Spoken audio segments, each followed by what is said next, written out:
Կառավարությունը քաղաքացիների շարժին հետևելու ևս մեկ գործիք կստանա առաջիկայում։ Այդ նպատակով գործադիրը մշակել է մի նախագիծ, որով նախատեսվում է ներդնել email կոդերի միասնական շտեմարան։ Մարդկանց մեծ մասին ոչինչ չասող տեխնիկական անհետաքրքիր այս հասկացությունը վերաբերում է քաղաքացիների կողմից ձեռք բերվող սմարթֆոններին։ Նորամուծության նպատակը ըստ կառավարության ներկայացուցիչների ստվերի դեմ պայքարն է եւ հեռախոսների գողությունների կանխումը։ Հայաստանի Հանրապետությունում բջջային հեռախոսների միջազգային նույնականացուցիչների գրանցման եւ վերահսկողության բացակայությունը մի շարք ռիսկեր է ստեղծում, չմարքսազերծված եւ կեղծ կոդերով բջջային սարքերի շրջանառություն, հարկային կորուստներ, շուկայի մրցակցության խաթարում։ Նախագծով պլանավորվում է ստեղծել լայնածավալ տվյալների բազա, որտեղ միմյանց հետ կապվելու են քաղաքացու անձնագրային տվյալները, հեռախոսի email կոդը եւ նրա բոլոր SIM կամ eSIM քարտերը։ Սա նշանակում է, որ պետությունը կկարողանա ցանկացած պահի տեսնել, թե ով որ սարքով եւ երբ է միանում բջջային կապի ցանցին։ Քաղաքացին արտերկրից բջջային հեռախոս պետք է ներմուծի Հայաստան եւ օրացուցային տվյալ տարում կամ նախորդ տարում է արտադրված այդ բջջային հեռախոսը, ապա քաղաքացին գրանցման համար պետք է վճարի 3000 դրամ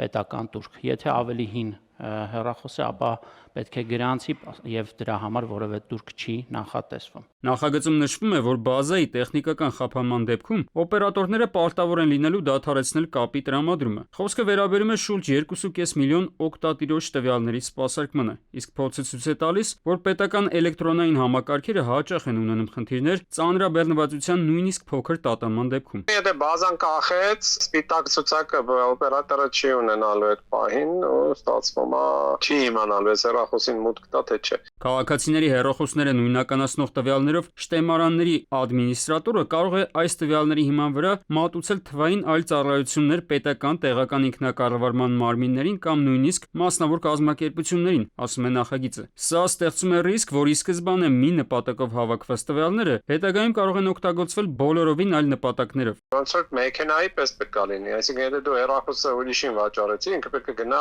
փոխի։ Ինքը փաստացի սպիտակ ցուցակներով է աշխատում։ Այսինքն եթե հեռախոսը գրանցած է, աշխատում է, եթե չէ 30 օրը հետո բլոկվում է։ Բոլոր քաղաքացիների հեռախոսային եւ անձնական տվյալների մեկ կենտրոնացված բազայում կուտակելը լուրջ կիբերանվտանգության խնդիր է ստեղծում նաեւ։ Անխոցելի համակարգեր գոյություն չունեն եւ նման բազայի հնարավոր կոտրումը կարող է վտանգել միլիոնավոր մարդկանց անվտանգությունը, զգուշացնում են մասնագետները։ Առավել եւս, եթե հաշվի ենք առնում, որ Ադրբեջանը առանձնահատուկ ուշադրություն է սկսել դարձնել իր կիբեր զորքերի վրա եւ այդ հարցում համագործակցում է բավականին մեծ փորձ ունեցող իսրայելական հատուկ ծառայությունների հետ։ Եթե այդ բազան ընկնի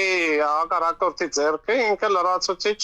լծակներ է ստանում կոնկրետ մարդկանց ավելի լավ թիրախավորելու։ Նախագծի հեղինակները պնդում են, թե այս փոփոխությունը կնպաստի հեռախոսների գողությունների դեմ պայքարին, բայց քաղաքացիները հաճախ բացրաձայնում են իրենց բացասական փորձի մասին, երբ գողացված հեռախոսը գտնելու համար նույնիսկ email կոդը իրավապահներին ներկայացնելը չի օգնում։ Ոստիկանները հեռախոսն այդպես են չեն գտնում։ Միևնույն ժամանակ կա ենթադրություն, որ քաղաքական ակտիվիստների դեպքում նույն տեխնիկական գործիքները կարող են շատ ավելի արագ եւ արդյունավետ գործի դրվել։